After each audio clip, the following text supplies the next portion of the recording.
Good evening. Good evening to one and all. Good evening to all the seniors, friends, and all the participants. I sincerely welcome one and all on behalf of Team Fabulous webinar series. Also, I sincerely welcome Mrs. Tamidarasi to for give a presentation today on the topic of individuals' rights on the Industrial Disputes Act. She is a practicing advocate. She has completed her BL 1993 and she has joined in the Mr. Unnikrishnan office.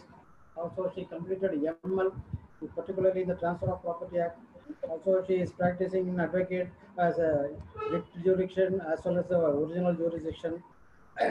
Also, she is very much familiar in the all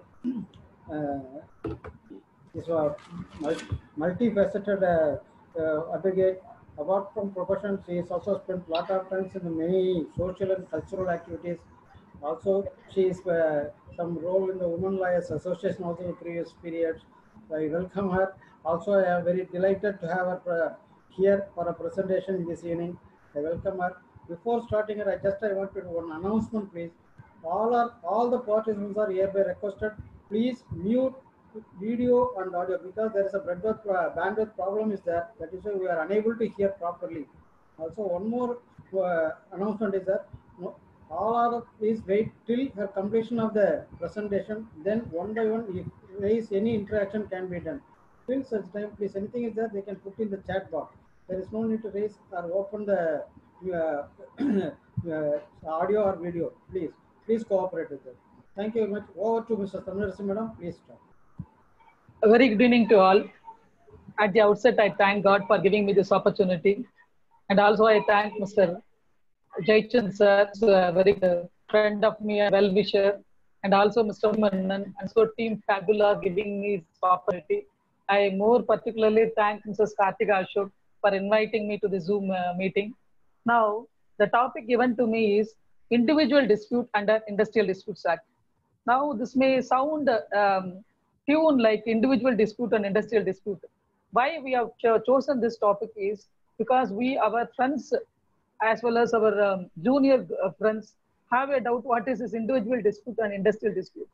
Actually, individual dispute is defined under section 2A of the Industrial Disputes Act. Industrial dispute is under section 2K of the Industrial Disputes Act. Before elaborating on this subject, I would like to give a bird's view on ID Act 1947, which is in short called. Now, ID Act traces back its legislative history from Indian independence, adaptation of Central Act and Ordinances Order 1948 to its recent Amendment Act 24 of 2010. It is needless to say that this is a Central Act and the state government can also make amendment, but when there is a controversy or repugnancy regarding provisions of Central Act and State Act, Central Act would provide. Now, as per Article 254 of the Constitution of India, there was a discussion about the repugnancy of Central Act and State Act. Now, this is very much clear by stating that if any provision of a law made by the legislature of a state is repugnant to any provision of law made by Parliament, which Parliament is competent to enact, or to any provision of any existing law with respect to one of the matters enumerated in the concurrent list, then subject to the provision of clause 2, the law made by the Parliament, whether passed before or after the law made by the legislature of such state, or as the case may be, the existing law shall prevail and the law made by the legislature of the state shall, to the extent of the repugnancy, be void. Now, there are also certain rules which are controversy to the Central Act. In that situation, it has been held by our Apex Court as well as many of our High Court that the Central Act will prevail over the State Act. Now, when we say the scope and object of the Act, very simple. The scope and object of the Act is to prevail harmony in the industry. So why I am stressing this point is that because in the earlier days, there was no harmony and there were always disputes with the workman and the employer, and the industries were unable to run their industries in a peaceful manner. So the scope and object of the Act is, the unique object of the Act is to promote collective bargaining and to maintain a peaceful atmosphere in industries by avoiding illegal strikes and lockouts. The Act also provides the regulation of layoff and retrenchment. The objective of the Industrial Disputes Act is to secure industrial peace and harmony by providing machinery and procedure for the investigation and settlement of industrial disputes by legislatures. Now, after the scope and object, the very important aspect is how many sections are there in the industrial disputes. The small act consisting of sections 1 to 40 and schedules 1 to 5. Now, this 1 to 40 section, court advocates as well as the litigants who are very much beneficial is section 2A2 and section 2K. Now, this is individual dispute is covered under section 2A2 of the Industrial Disputes Act.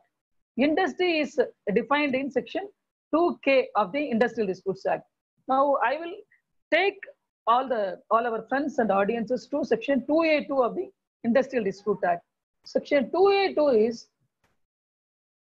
very clear in saying that where any employer discharges, dismisses, retrenches, or otherwise terminates the services of an individual workman, any dispute or difference between the workman and his employer connected thereto, or arising out of such discharge or dismissal, no other workman or any other union of workmen is a party to the dispute. Now, this section 2A2 traces back its amendment to its earlier days, where any employer discharges, dismisses, retrenches, or otherwise terminates. Now, when I will take all our friends to section 2K, where we will not find this term discharges, dismisses, retrenches, or otherwise termination. There it is a collective bargaining, here it is an individual bargaining. Now, this discharge, dismissal, or retrenchment of an individual workman, he may raise this dispute to the conciliation officer under section 12 of the Industrial Disputes Act. Now, section 12 of the Industrial Disputes Act gives the government to appoint conciliation officers who are the peace committee member. That is, he will try his best to make a peace with the employer and the employee.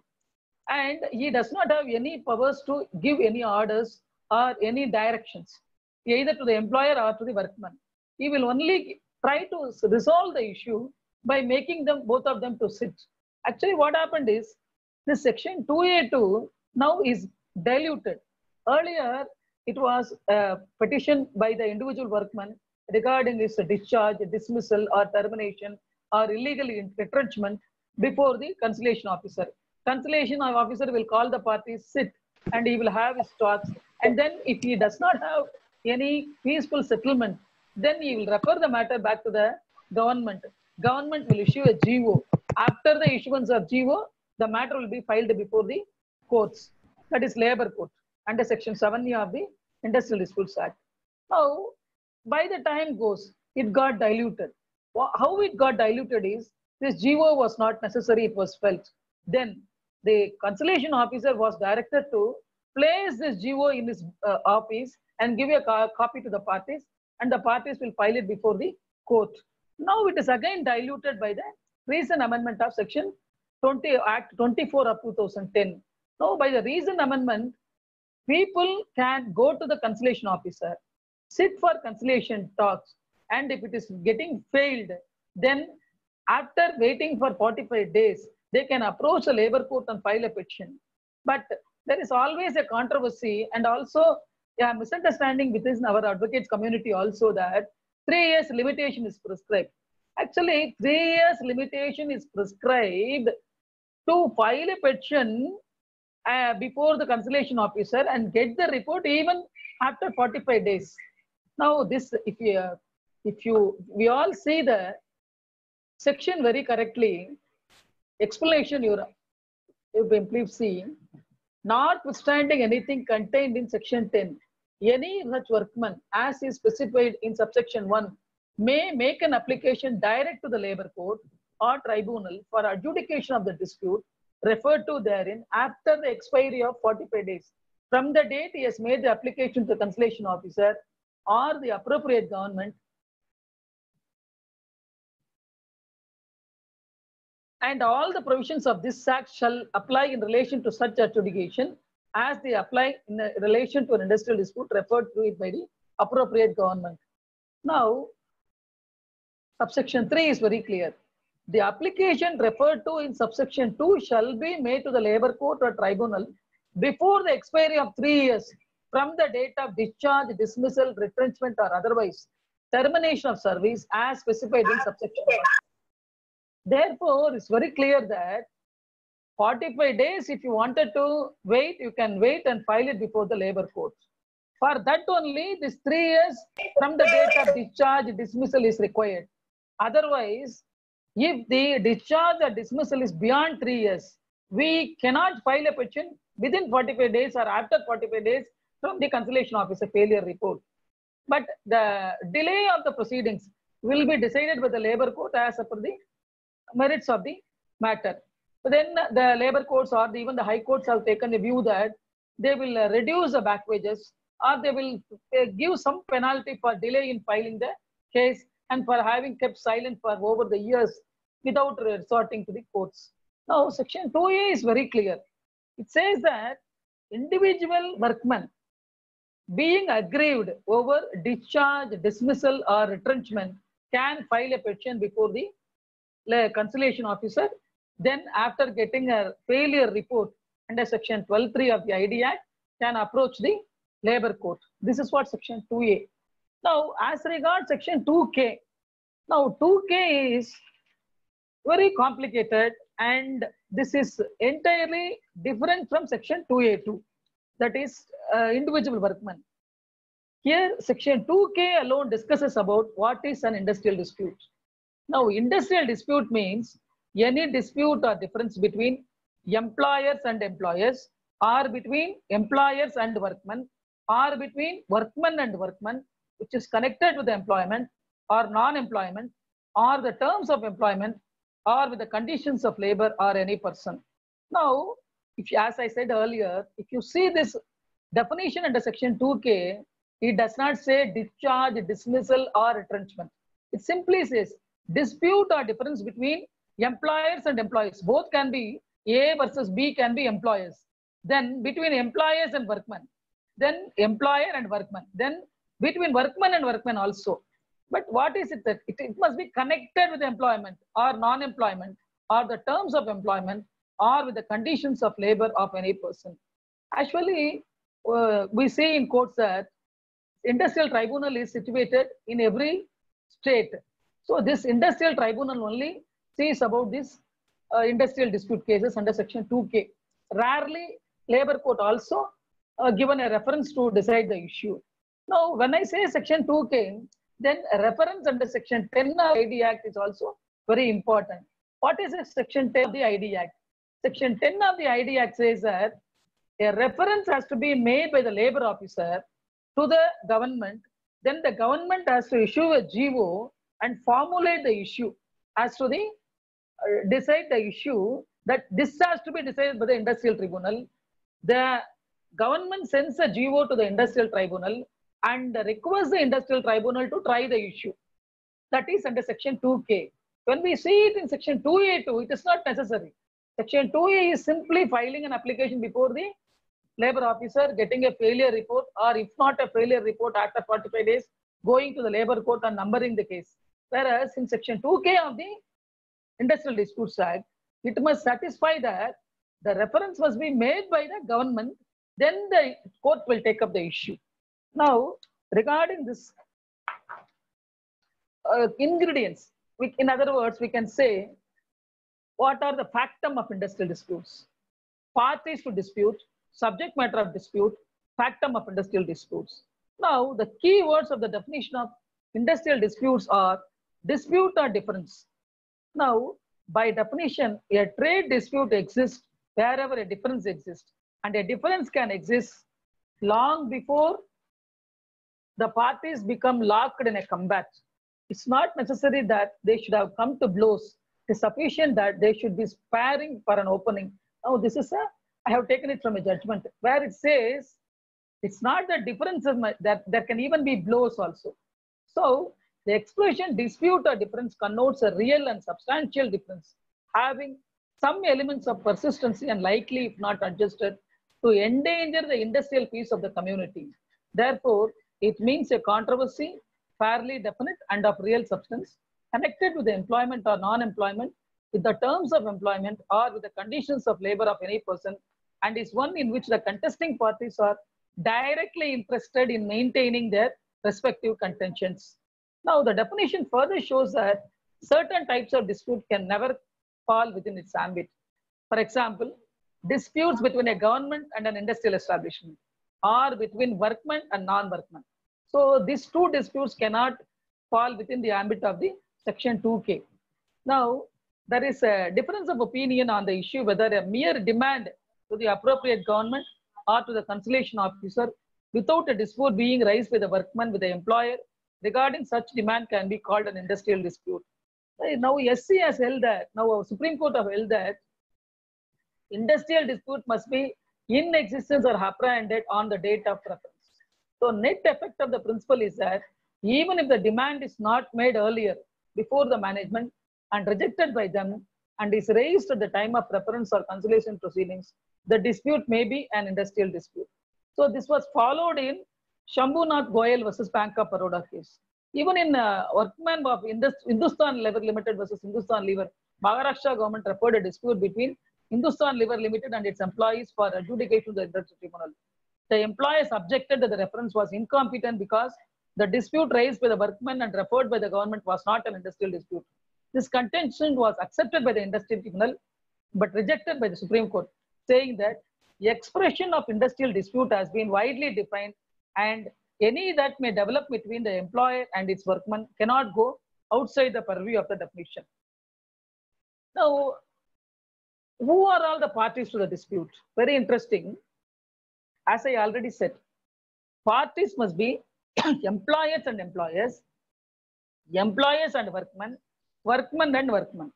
Now, what is this employers and employees? Can there be any dispute between them? Yes, there can be a dispute between them because in the matter of payment of bonus, gratuity, their views may be different. In that case, they can refer to conciliation officer, and upon the discussion with the conciliation officer, and if there is no settlement arrived at, and if a reference is given to the government can decide the issue. I had one such case before the industrial tribunal, whether uniform amount of wages can be paid to the tannery workers was at issue. Then recently now we are contesting a case before the industrial tribunal, which says that whether ex gratia bonus can be paid to the quad board employees. Now it is all now going on. Why I am saying is these kind of general issues alone are defined or taken up in the industrial tribunal. Now, an employer-workman relationship needs to exist in order to consider it an industrial dispute. Here, employer means an industrial employer and the workman should satisfy the condition under section 2(s) of the Act. Now, what are all the important case laws or what is the subject matter of the dispute? Now, I would like to take this August gathering to the subject matter of the dispute. What is the subject matter? The subject matter must be employment, non-employment, terms of employment, and the conditions of labor. Various matters may give rise to industrial dispute that has been enumerated in the 2nd and 3rd schedules of the Act. Employment and non-employment as the widest attitude amongst other subject matters. These words have not been defined in the Act, but employment refers to a condition in which a man is kept occupied in executing any work. And it means not only an appointment to an office for the first time, but also as a wider connotation. But any person is also subject to limitation under the process of judicial interpretation. Any person must have a direct relation with the workman about whose employment or non-employment or terms of employment or conditions of labor workmen have direct and substantial interest. Now, there is a case law which is very famous in its sense. The United Commercial Bank Limited, Delhi versus Kedarnath. It was held that any person only means workman. But the Bombay High Court in Narendra Kumar Sen versus All India Bank dispute gave a broader interpretation of any person by saying that any person is those about whom the workmen have substantial interest in the employment or non-employment or terms of employment or conditions of labor. Now, this is approved by the Supreme Court in Workman of Dirakuchi Tea Estate versus management of Dirakuchi Tea Estate. The court said that the expression any person in the definition class means a person in whose employment or non-employment or terms of employment the workmen as a class have a direct or substantial interest with whom they have under the scheme of the act or a community of interest. The court further said that only aggrieved party can raise a dispute, but in case of industrial dispute in collective basis, because it is settled that an industrial dispute not exposed by others of the class to which the aggrieved party belongs is not an industrial dispute. Now, whether there is a time limit for raising the industrial dispute. Delay in raising industrial dispute is not a bar to the reference of a dispute. That's why I said no, that it is 3 years is only for 45 days limitation. Now, there is a famous case called Guest Kane Williams Private Limited, Calcutta versus PJ Sterling, said that if a dispute is raised after a considerable delay, which is not reasonably explained, the tribunal would definitely take that fact into account while dealing with the merits of the dispute. Now, merits of the dispute will be dealt by the court, and in that sense, even delay aspect will also be considered. So normally we see when we file a writ, we say why we are delayed. We are saying the reason. If the reasons are not satisfactory, then the writ itself will be dismissed, or it will be considered as per the merits of the case. Similarly, even ID Act also, in referring the matter with the conciliation officer and the subsequent reference by the government, the delay will also be given an explanation. If the explanation is not satisfactory, then the merits of the case will be discussed. So it is not a bar that we have to file it in time or any time limit is stipulated, and it is also not in the subject that it should not be delayed, and there should not be any delayed filing. Now, very important aspect of this webinar is individual dispute versus industrial disputes. That is, what is the difference between this individual dispute and industrial dispute? Can individual dispute be considered as industrial disputes? Is a dispute between individual workman and his employer an industrial dispute under Section 2K of the Act? That's what we now speak about. This is a question of great controversy in Central Provinces Transport Service versus Raghunath Gopal Patwardhan.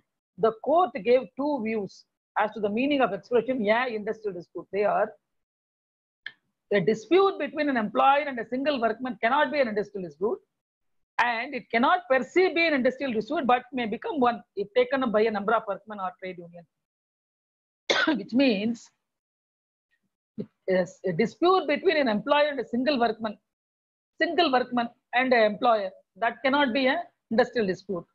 But at the same time, it was held that if that a single workman's issue is taken up by a union, then it can be an industrial dispute. This case law gave a reason for this. In Newspaper Limited versus State Industrial Tribunal, Tajamal Hussain, a lino typist, he was a typist in the newspaper company. He was dismissed by the newspapers on the ground of incompetence. His case was neither taken up by the Union of Workers of the establishment or by any union of similar trade. His case was taken up by UP Journalist Union, with which the employee had no concern. The government referred the dispute to the Industrial Tribunal for adjudication. The tribunal ordered reinstatement. The appellate tribunal and the High Court affirmed it. Appeal went to Supreme Court, and it was held that Tajamal Hussain could not be termed as workman, and UP Journalist Union is not his union, nor there any indication that the industrial dispute, individual dispute has been transferred to industrial dispute. Therefore, this is held in this case that a union should also have a link with the employee. Now, the other case, Bombay Union of Journalists versus the Hindu. The scope of industrial dispute was further curtailed. In this case, the dispute of a workman was taken up by the Bombay Union of Journalists, of which union the workman was a member.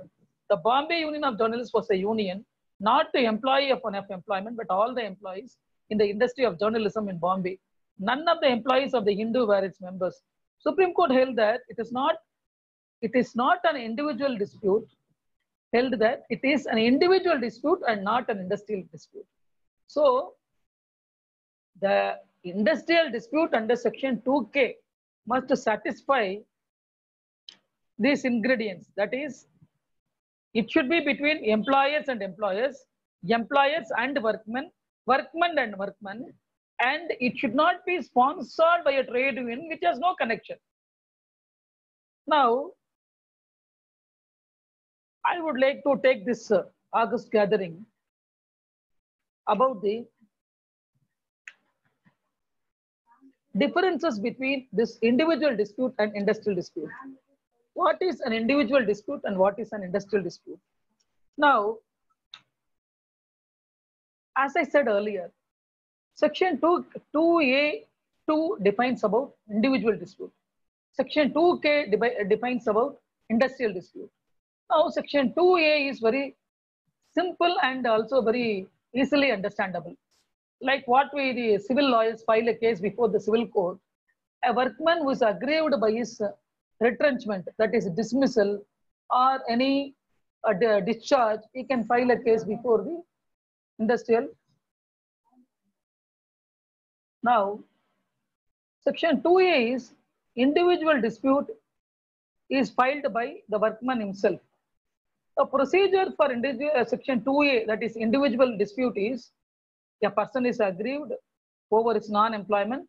He files a case before the conciliation officer under section 12 of the ID Act 1947, and he can wait for failure report or maybe success also, and a settlement may also be reached under section 12(4) of the ID Act.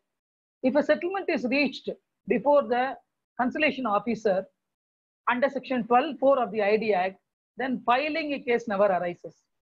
And if no settlement is reached under section 12(3) of the ID Act, a failure report is given, then this failure report is taken along with the petition to be filed before the labor court, and the labor court takes this case. Now, this is section 2A2. If you see section 2K, now here section 2K is first same, filing a case before the conciliation officer who is appointed under section 12 of the ID Act. Now, who files a case before the conciliation officer? Whether a single person files a case before the conciliation officer. If a single person files a case before the conciliation officer, it is individual dispute under section 2(A) of the Industrial Disputes Act.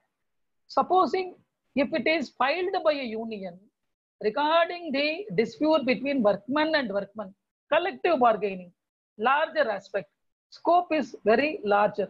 Now, if a person files a case by a union, the conciliation officer will look into the aspect and similar procedure, whether he can give under a report under section 12(3) or a settlement can be reached under section 12(4). And if a failure report is reached, then this failure report, there comes the differences between individual dispute and industrial dispute. If a petition is filed under section 2K, this failure report has to go to the government. Seeking the government's reference, the conciliation officer has a say in that. He can say that there is no reference required. He can give an opinion that there is a reference required. So independent of his opinion, the government, state government, labor and employment department sits over the file and it gives a recommendation to the industrial tribunal, frames up the issue, and then tribunal is required to give a finding on that.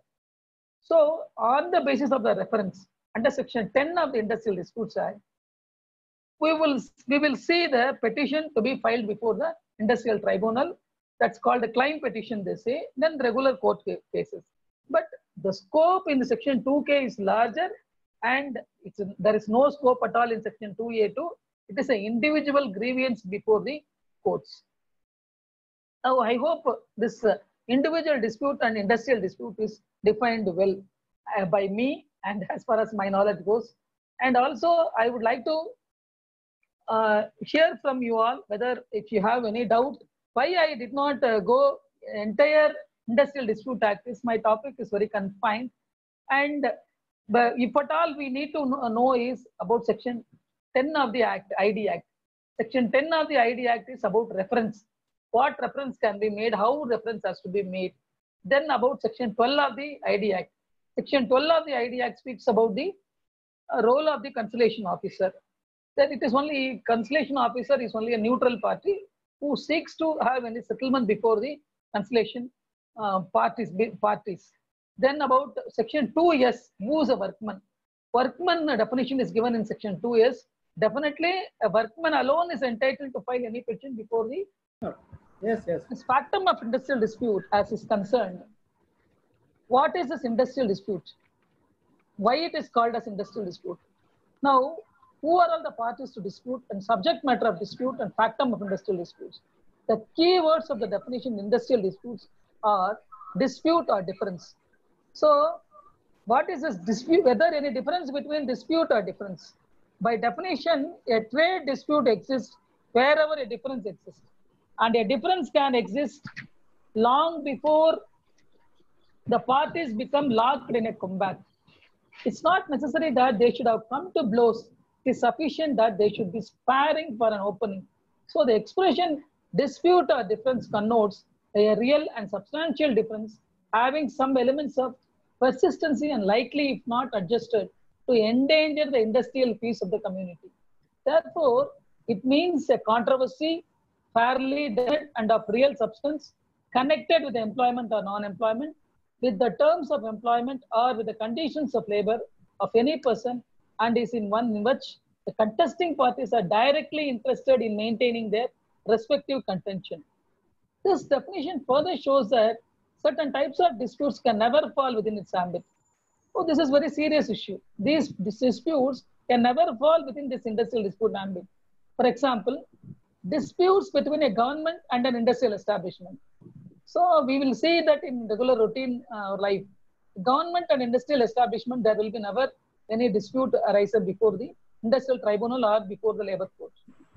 And also dispute between workmen and non-workmen. Definitely we will not have heard. Now, there is a divergence of opinion on the issue whether a mere demand to the appropriate government or to the conciliation officer without a dispute being raised by the workman with the employer regarding such demand can be called an industrial dispute. Now, in the earlier decisions, Supreme Court held that industrial dispute must be in existence or apprehended on the date of preference. So, the net effect of the principle is that even if the demand is not made earlier, before the management and rejected by them and is raised at the time of preference or conciliation proceedings, the dispute may be an industrial dispute. Now, this view was followed in Shambhunath Goyal versus Bank of Baroda. Now, what is this employers and workmen? An employer hyphen workman. So, why I am saying is this, an employer is management, workman is labor, it can be otherwise called. Relationship needs to exist in order to consider an industrial dispute. So, the relationship of employer and employee or a workman and management must be there. Here, employer means an industrial employer and the workman should satisfy the condition under section 2s of the Act. Now, if we see section 2s of the Act, again it is in elaborate nature. Skilled, semi-skilled, even workman definition is defined under section 2s of the Act. Section 2s of the Act is about, now that connotation is also very much enlarged as to who is a workman, what is his salary, and whether it should be exceeding rupees 10,000, and whether skilled workman alone will come, even an unskilled workman will also come. Now, due to the absence of an employer-employee relationship between a contract worker and a principal employer, the dispute between them regarding the regularization of service of the contract worker cannot be called an industrial dispute. Uma Devi case is always there. The regularization of workmen, regularization cannot be done at the backdoor entry. Now, here is a case where it says a dispute between them regarding regularization of the service of contractor workers cannot be called an industrial dispute. A case law in this aspect is Rajaji Nagar Cooperative Bank Limited versus POLC Labour Court. So, a division bench of Karnataka High Court held that a dispute between the employees of a cooperative society and the management of the society relating to their employment is clearly excluded from the purview of the definition of industrial dispute. So, an industrial dispute should be with regard to the working condition and it should not be with regard to the regularization of their employment. KK Tilagan versus Pact Limited. Here, 26 persons were employed by the contractor.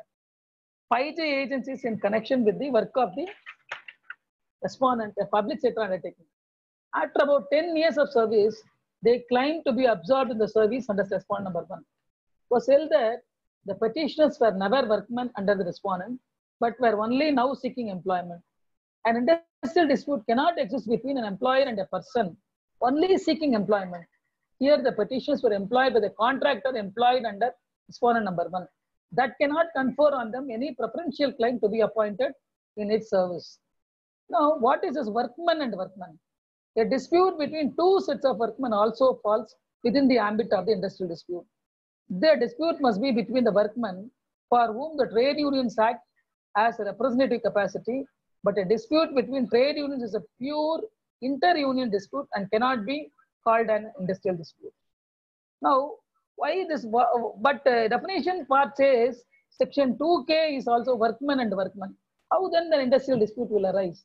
Sometimes there will be workmen set who are sponsored by the management, otherwise called, they even in legal parlance they say puppet union. So this sponsored union of the management and maybe other set of workmen may have a difference in the wage issue or bonus issue or the ratios or the majority of the union, which one has the majority of the union, whether all the majority members of the union are working in the company, all will be issues. So when during the settlement, one of the trade union may agree for a smaller package and the other trade union may be fighting for a higher package. In that case, an industrial dispute will arise and that will be referred to the industrial dispute. It will be heard by the industrial tribunal on a reference. Now, this reference, there are various issues.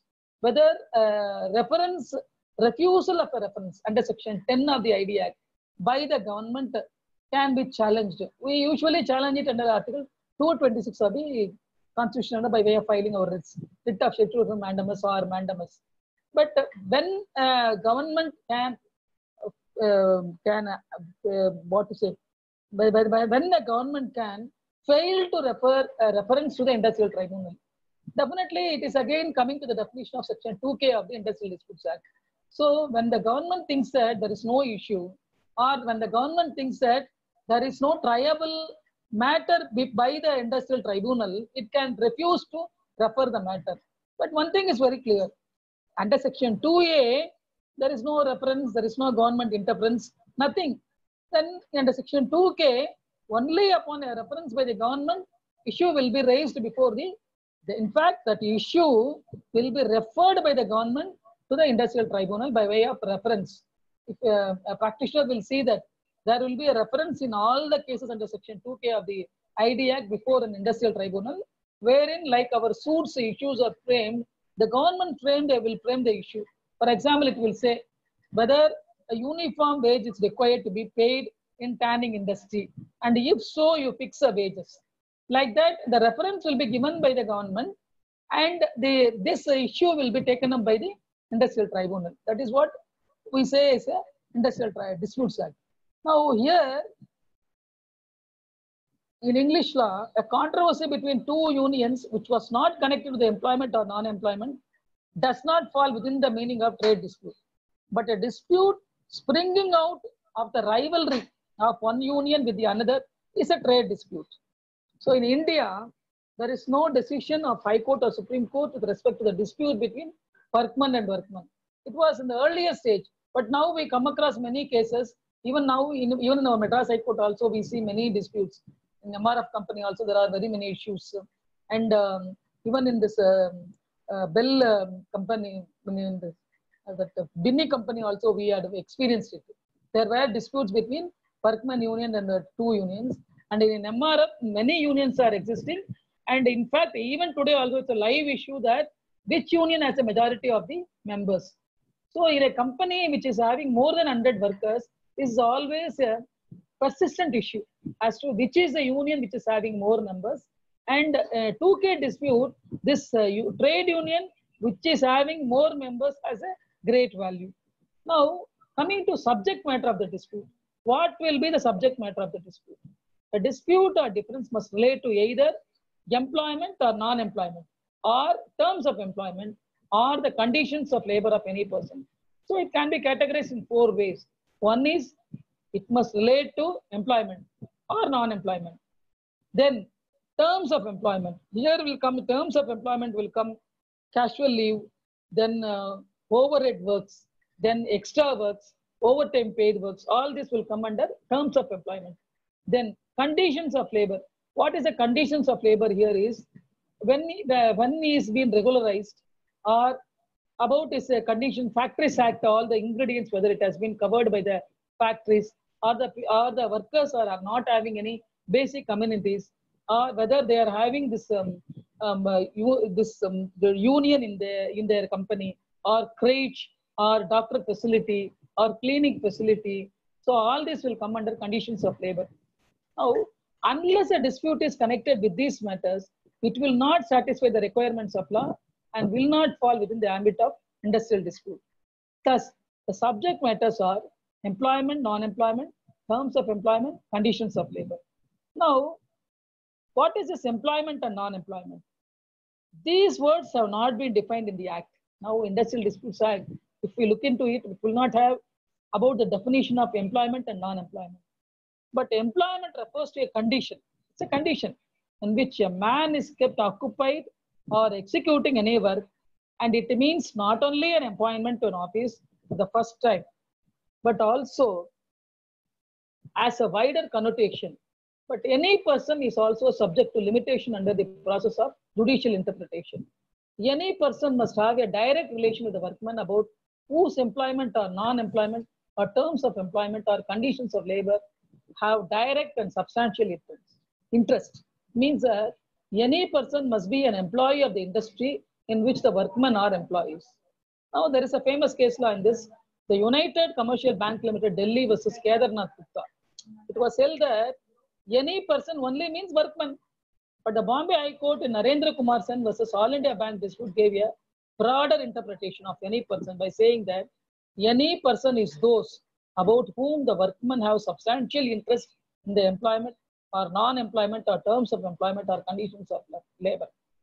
Now, this is what I said earlier also. This view has been approved by Supreme Court in Workmen of Dirakuchi Tea Estate versus Management of Dirakuchi Tea Estate. The court said that the expression any person in the definition clause means a person in whose employment or non-employment or terms of employment or conditions of labor, the workmen as a class have a direct or substantial interest with whom they have under the scheme of the Act or a community of interest. So the court further said that, it went ahead and said that only the aggrieved party can raise a dispute. But in the case of industrial dispute, it is put in collective basis because it is settled that an industrial dispute not espoused by others of the class to which the aggrieved party belongs is not an industrial dispute. Now, when we see industrial dispute under section 2K of the Act, we see that even the representatives of a trade union will raise the issue. But how this representative of a trade union will raise the issue means, we must see whether the trade union enjoys the support of the member, or whether the trade union is in live, or whether the members are collectively interested. That's why a separate form is appended with the section 2K petition. So it's a primary duty of the conciliation officer before deciding about the section 2K petition, whether union is properly registered under the Trade Unions Act, or whether the union is alive, and whether the union enjoys a majority support of the workmen. Now, here is a case, all these are necessary for section 2K petition. So naturally, we find nowadays only section 2K petition is the rarest of its rare kind, because section 2A2 is mostly sought for by the litigants.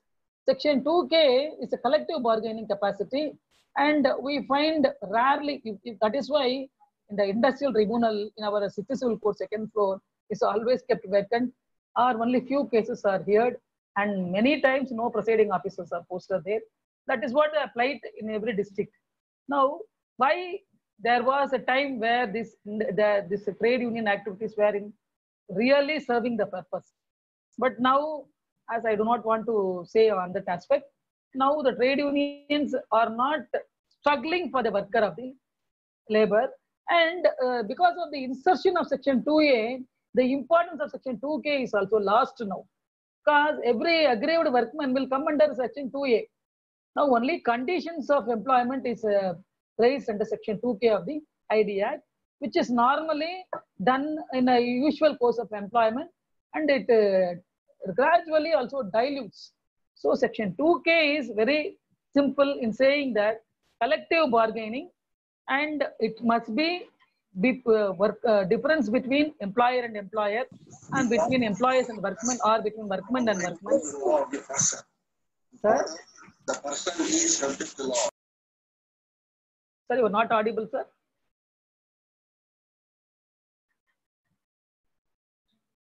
Shall I proceed, Please sir?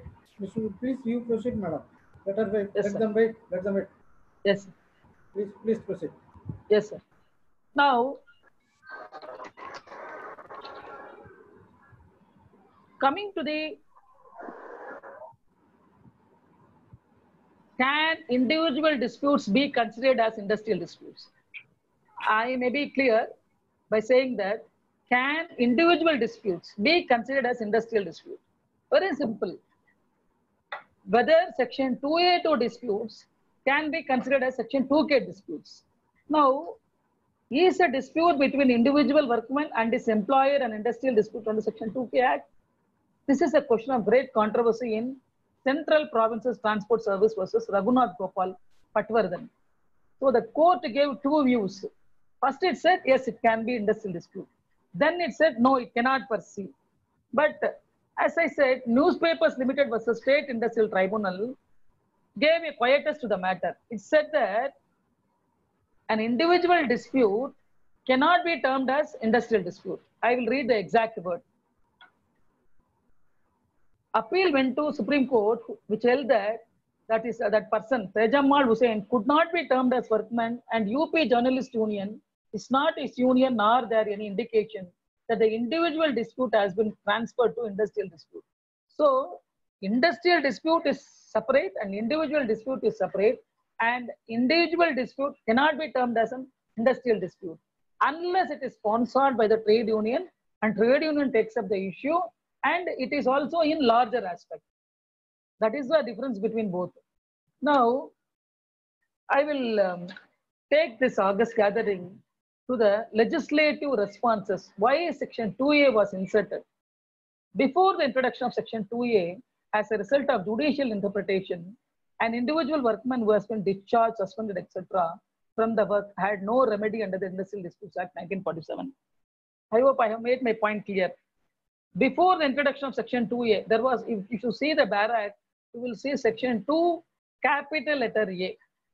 Before the introduction of section 2A, as we all know, this capital A, capital B, all afterthought.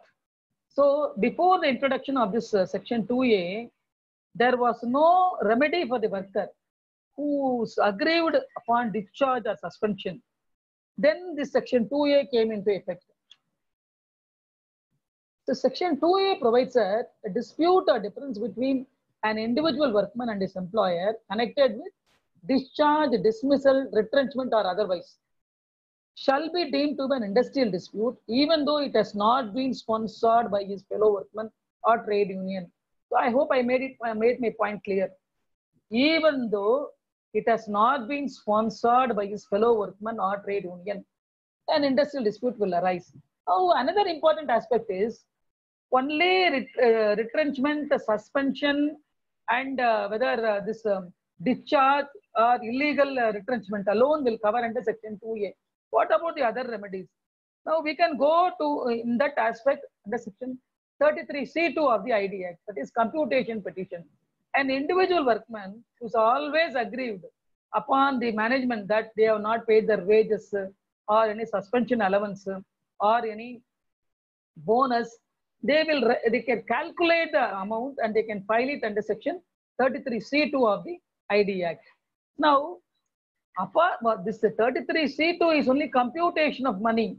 Here in section 2A, illegal termination resulting in back wages, and again reinstatement. So now what it's called labor court orders are called as award. Normally we say in civil court judgment or in other petition cases order. Here it is called as award because Industrial Disputes Act does not have any appeal as under the act. Award of the labor court is final as per the statute. But we only prefer Article 226 petitions as a remedy, extraordinary remedy, as a statute against, since no appellate remedy is available under the act, we prefer Article 226. That is why there are various judgments which says that Article 226 of the petition, that is a writ petition, against the award of the labor court cannot go into the facts of the case. Now, facts of the case is, see, in a regular appeal, we see even the first appeal, definitely we can speak about facts of the case also. Only in second appeal, question of law. But first appeal can definitely appreciate, enunciate, or even weigh the evidences. But in second appeal, of course, only question of law. Whereas in Article 226 against the award of the labor court, no question of fact is seriously given consideration by the high courts. My respectful submission is, see, we do not have any appeal over the ID Act award passed under Section 2A2 of the Act.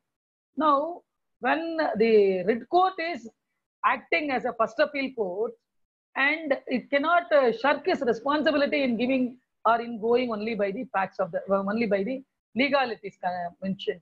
But some judgments also favors the point that no, the writ court sitting as an appeal under Article 226 against the award of the labor court should also go into the facts of the case. But generally, the courts are reluctant to go to the facts of the case. In fact, there are the sad thing that many labor court award appeals under Article 226 writ petitions are been there for even 10 years, 15 years, 20 years. Now, coming to this section 2A2, it only speaks about discharge, dismissal, retrenchment or otherwise. So if a person, if a labor or if a worker or if a management cannot file any petition under section 33C2, but a labor can file a petition under section 33C2 claiming computation of money. Now, what is the Supreme Court says that is section 2A cannot be taken out by the 2K. And similarly, section 2K petitions cannot be taken for a ride by the labor. That is under section 2A2. Now, there is a case law, interesting case law in this, which says that Chemicals and Fibers of India Limited versus D.S. Boyer. Supreme Court said that what will not be an industrial dispute under section 2K is deemed to be an industrial dispute under section 2A. I hope Supreme Court has made the point clear. It says that if it is not an industrial dispute under section 2K, it is an industrial dispute under section 2A, which means that if you are unable to take it as a union's cause, or if your dispute is not sponsored by any trade union or any union you belong to, you either take it by way of petition under section 2A. That is what this case law is in such a case, very important and interesting one. Chemicals and Fibers of India Limited versus D.S. Boyer. Said the Supreme Court said that what will not be an industrial dispute under section 2K is deemed to be an industrial dispute under section 2A. Now, the constitutional validity of this section, that is section 2K, was challenged in Delhi, Punjab, Haryana, Madras and Mysore High Court, upheld the constitutional validity of this section. Whereas the Calcutta High Court said that it is ultra-vires to the constitutional provision, but the Supreme Court upheld the constitutional validity of the provision. The question then arose whether the Parliament has legislative competency to make law on individual dispute. It was stated that the Parliament has legislative competency under entry 97 of list 1. So this is explained in another case law. P. Janardhan Shetty versus Union of India was contended that section 2A should be struck down as it is violative of Article 14 of the Constitution, as it discriminates between individual workman who has been discharged and an individual workman who had any other grievance. In this respect, the court said that it is open to the legislature to recognize different degrees of harm and to provide for different remedies in respect of harm. See the wordings. it is open to the legislature to recognize different degrees of harm. That is, harms, it will have first degree, second degree, third degree, like a police action, and to provide different remedies in respect of such harm. The legislature may provide a remedy for harm or an evil of bigger magnitude and may not provide for a remedy for a harm or an evil of a smaller magnitude. By doing so, it does not violate Article 14, and therefore the section is not violative of Article 14. So the argument there was why there is a different distinction, why there must be 2K and 2A, it can be uniform, why they are saying union, and again why they are saying individual workman. The Supreme Court clearly said, no, it can be. When harm is different and of magnitude is different by smaller and bigger, why not the remedy also? So Supreme Court rightly said that, no, it is not violative of Article 14, and the legislature has the competency to do that. Now, even assuming that the scope of Section 2A is adequate, the Act does not confer any right on individual workmen to raise dispute connected with the discharge, dismissal of many workmen in toto. So Section 2A is very limited. You are aggrieved, go to the conciliation officer. Either you take conciliation failure report or you take conciliation settlement, that is 12-3 settlement or 12-4 settlement. So if you are getting 12-3 failure report, go to a labor court. 12-4 agreement, well and good. Settlement is reached, all right, well and good. Now, in this regard, I would like to say difference between Section 12-3 settlement and also 18-1 settlement. Now, many of my friends used to ask me, what is the great difference here between Section 12-3 settlement and 18-1 settlement of Industrial Dispute Act? Both are similar, both are settlements. What is there? But I gave them this explanation and also reasons, saying that Section 12-3 settlement is reached before the conciliation officer, who is an authority under Section 12 of the ID Act. Section 18-1 is between the management and the workman, not reached before any authority specified under the Industrial Disputes Act. Then next comes the question whether which one has more importance, whether Section 18-1 settlement or Section 12-3 settlement. My understanding and my research says that both are same. Maybe both have the same finality, both have the same object, and both have the same motive. Motive is that, yes, a settlement is reached, a quietus is given to the management and the workman. And why the difference then? Why not all the matters be under Section 18-1? Well, that is not the intention of the legislature. Intention of the legislature is that 12-3 is a authority under the Act sponsored by the government. Every district has a conciliation officer, and a labor can without fear approach the labor officer. He is called a labor officer.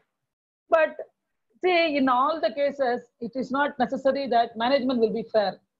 So even a workman can, at any point of time, he can raise any petition or any query about the settlement reached before the management individually under Section 18-1 of the Act. But both stands on the same footing. There is no difference between that. But Section 12-3 is safer than Section 18-1 because it is reached before an officer, labor officer, appointed by the state government. And we expect or we presume that labor officer will act fairly in affording opportunities, in giving up opportunities to all. Now, what is my conclusion is that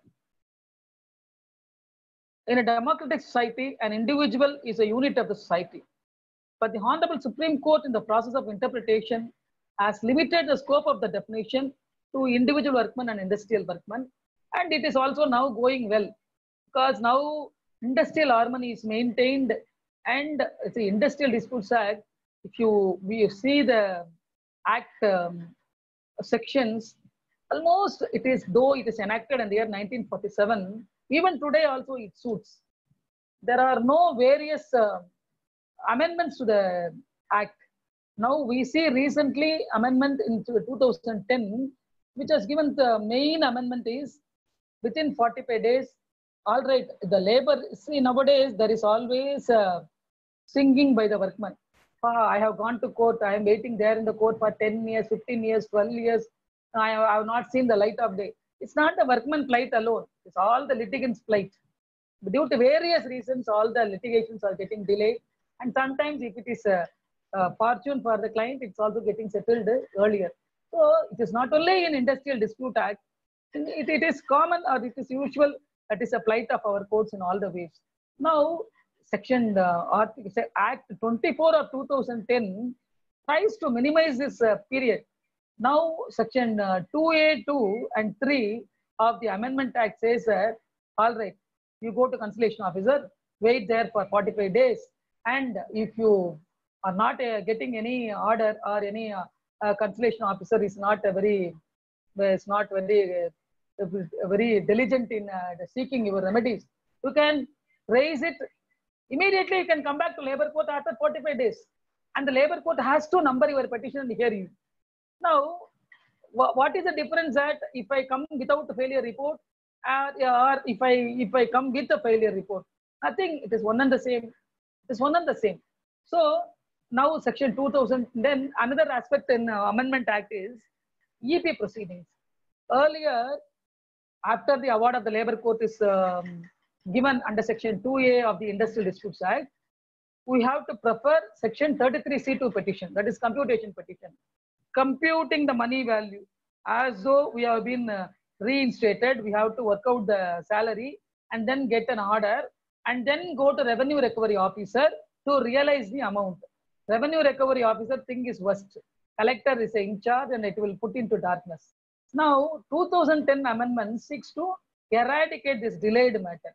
It says, all right, labor court, let it have EP powers. Under order 21 CPC, let the labor court have EP powers and execute the award as a regular civil court. In fact, there was a case, even Chandroja judgment is also there, that the labor courts were saying that they don't have the power, they don't have the mechanism, they don't have the infrastructure to execute.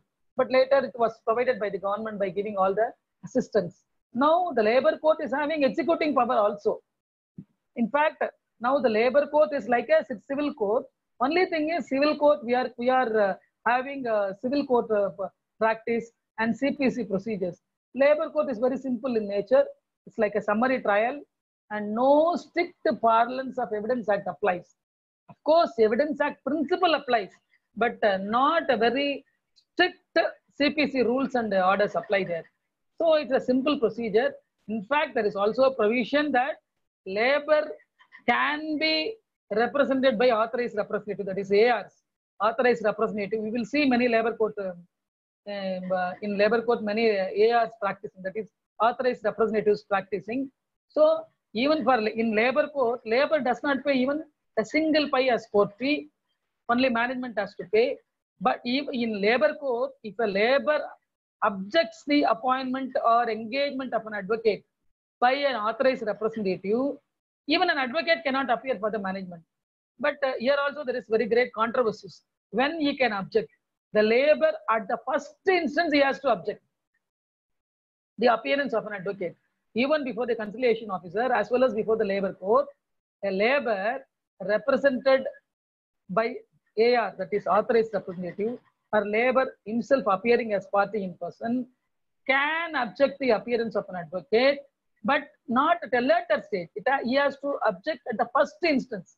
Why there must be an objection of an advocate? The very simple object by the labor court, by the Industrial Dispute Act is that after the insertion of Section 2A2, yes, labor is does not have any means to pay fees to an advocate and is poor in nature. And moreover, it's a welfare legislation aiming at the harmony of the industry. Therefore, he must be given a privilege to appear before the court.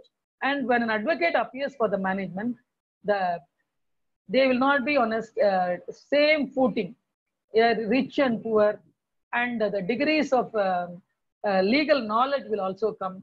And therefore, the Industrial Dispute Act promotes that if an authorized representative reference to the court at a first instance that an advocate should not appear for the management, the labor court has to give a finding whether he can appear or not.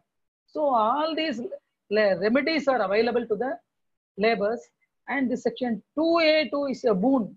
It's really a great remedy to the laborers, and section 2K is also having its own importance. That can be done. See, by one petition, 100 workmen can be benefited. By one reference, thousands of workmen can be benefited. So, but the collective bargaining is available under section 2K of the ID Act. But the only thing is that the motive must be, what to say, motive must be good, and it should not be a blackmailing the managements. And we must see whether trade union is really serving its purpose. Nowadays, we see that it's only trade unions are only blackmailing the industries. See, it's not that I'm appearing for management. I'm also appearing for laborers. I am also first initially practicing for laborers only. Now I appear also for, I don't confine myself to labor or management. So what I'm saying is that it should serve the purpose.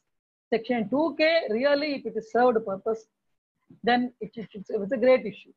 Now, I conclude that section 2A has its own ways, and section 2K has its own ways, and it's definitely very minute difference, saying that an individual workman can raise under section 2A2, and only a collective bargaining can be done by the section 2K of the ID Act.